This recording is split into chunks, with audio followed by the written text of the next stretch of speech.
एक राजा था। एक दिन वो शिकार खेलने के लिए जंगल में गया।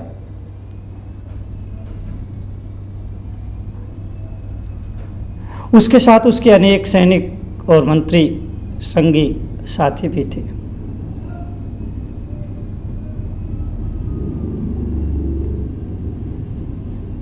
वैसे आखेट खेलना, शिकार खेलना कोई बहादुरी का काम नहीं,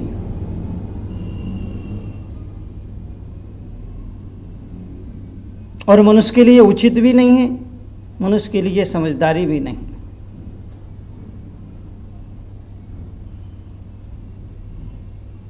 बहादुरी इस मायने में नहीं है कि एक आदमी जंगल में जाता है बंदूक लेकर के, तोप लेकर के, तलवार लेकर के, तमंचा लेकर के, अस्त्र शस्त्र लेकर के और छल बल से अगर एक शेर को मार भी देता है तो ये कोई बहादुरी नहीं, ये कोई वीरता नहीं है। अगर आदमी निहत्था हो और शेर भी निहत्था हो, और फिर शेर और आदमी के बीच में मुकाबला हो, भालू और आदमी के बीच में मुकाबला हो, भेड़िया और आदमी के बीच में मुकाबला हो, और फिर अगर आदमी जीतता है तो समझ लेना चाहिए कि ये थोड़ी देर के लिए बहादुरी है, थोड़ी देर के लिए वीरता है। लेकिन एक आदमी छल बल से, धोखाधड़ी से, कपट करके ऊपर मचान पर बैठ करके और दूर से बंदूक की गोली चला करके, निशाना लगा करके, और अगर उसे पराजित कर देता है, उसे मार गिराता है, तो यह कोई बहादुरी नहीं है, ये क्रूरता है, ये बर्बरता है, ये असभ्यता है। मनुष्य समझदार प्राणी है, इसीलिए मनुष्य समझदार प्राणी है, उसे समझदारी का परिचय देना चाहिए। और उस परिचय में मनुष्य को यह फर्ज बनता है, मनुष्य का यह कर्तव्य बनता है कि वो अपने स्वार्थ के लिए, अपने स्वाद के लिए और अपने मनोरंजन के लिए किसी प्राणी के प्राणों के साथ खिलवाड़ ना करे, किसी के जीवन के साथ खिलवाड़ ना करे। हमें कोई हक नहीं है कि हम किसी के प्राणों के साथ खिलवाड़ करें।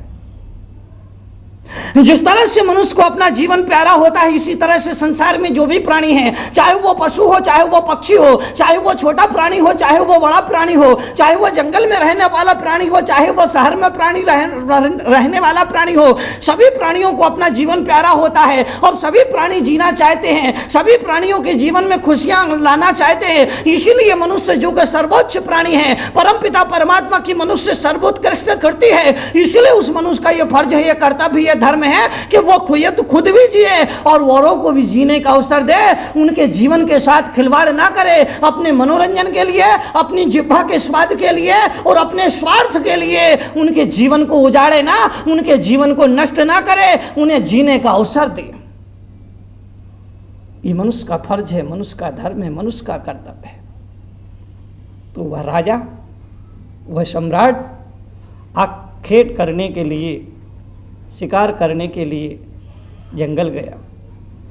वो था, उसके साथ उसके साथी थे, अनेक सेनापति थे, अनेक मंत्री थे, और वो घोड़े पर सवार होकर के जंगल में गए। लेकिन राजा जिस घोड़े पर सवार था वो घोड़ा वक्र गति का था।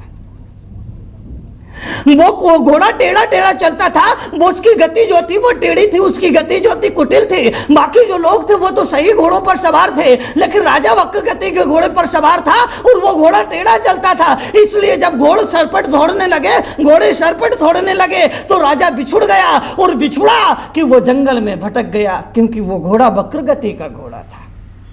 याद रखना, आप सब लोग भी तो ऐसे ही घोड़ों पर सवार है जो वक्र गति से चलते हैं।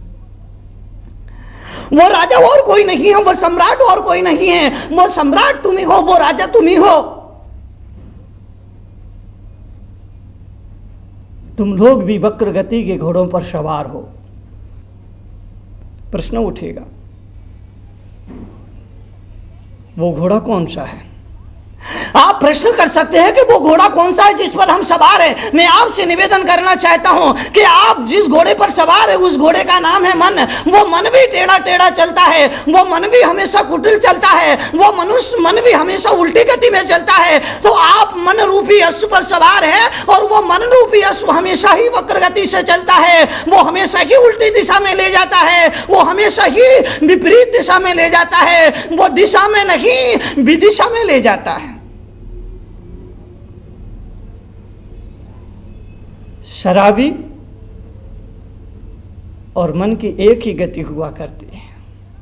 तुमने कभी ख्याल किया, जब आदमी शराब पी लिया करता है, शराब के नशे में धुत हो जाता है, शराब के नशे में आ जाता है, नशे की गिरफ्त में आ जाता है, तो आदमी फिर टेढ़ा टेढ़ा चलता है। बीच सड़क पर आदमी नहीं चलता है। अगर बीच सड़क पर खड़ा कर दिया जाए और कहा कि अब आगे बढ़ो, तो आदमी टेढ़ा टेढ़ा चलेगा और टेढ़ा टेढ़ा चलते चलते चलते सड़क की एक किनारे उतर करके वो नाली में गिर जाया करता है। तुमने कभी बीच सड़क पर किसी शराबी को पड़ा हुआ गिरा हुआ नहीं देखा हो?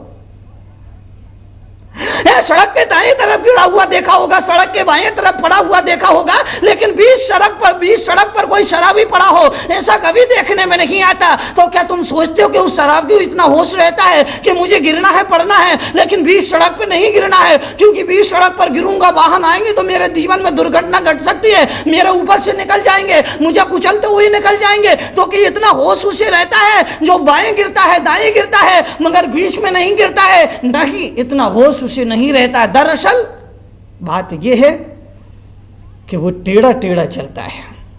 शराब पीने के बाद आदमी, शराब के नशे में आ जाने के बाद आदमी टेढ़ा टेढ़ा चलता है, और यही वजह है कि या तो वो दाएं तरफ गिर जाएगा या बाएं तरफ गिर जाएगा। बीच सड़क से चलते चलते वो दाएं बाएं तरफ गिरता गिरता गिरता गिरता और जो नाली हुआ करती है उस नाली में जाकर धमाम धड़ाम से गिर जाया करता है। एक शराबी था, पी रखी थी, जरूरत से ज्यादा पी रखी थी। वो शराब नहीं पीता था, शराब उसे पीने लगी थी। जो शराब का नशा करता है, ऐसा आदमी जीवन में प्रारंभिक क्षणों में 2-4 बार ही शराब पीता होगा, लेकिन बाद में शराब उस आदमी को पीने लग जाती है। बाद में शराब उस आदमी को पीने लग जाए, और जब शराब आदमी को पीने लग जाए तो समझ लेना चाहिए कि आदमी आत्महत्या कर रहा है, आदमी सुसाइड कर रहा है, आदमी स्वयं अपने हाथों से अपने पैरों पर कुल्हाड़ी पटक रहा है। वो जिस डाल पर बैठा है उसी डाल को काट रहा है। वो ऐसा ही शराबी था। मैंने कहा था एक बार कि हिंदुस्तान नहीं, पूरे ब्रह्मांड में जितने समुद्र हैं, जितनी नदियां हैं, उस समुद्र और नदियों और सागरों में डूब करके जितने आदमी अब तक ना मरे होंगे, उससे भी अधिक आदमी डूब करके शराब के प्याले में मर गए। शराब के प्याले में मरने वालों की संख्या ज्यादा है बशर्ते समुद्र में डूबकर न मरने वालों से, बशर्ते सागर में डूबकर मरने वालों से, बशर्ते नदी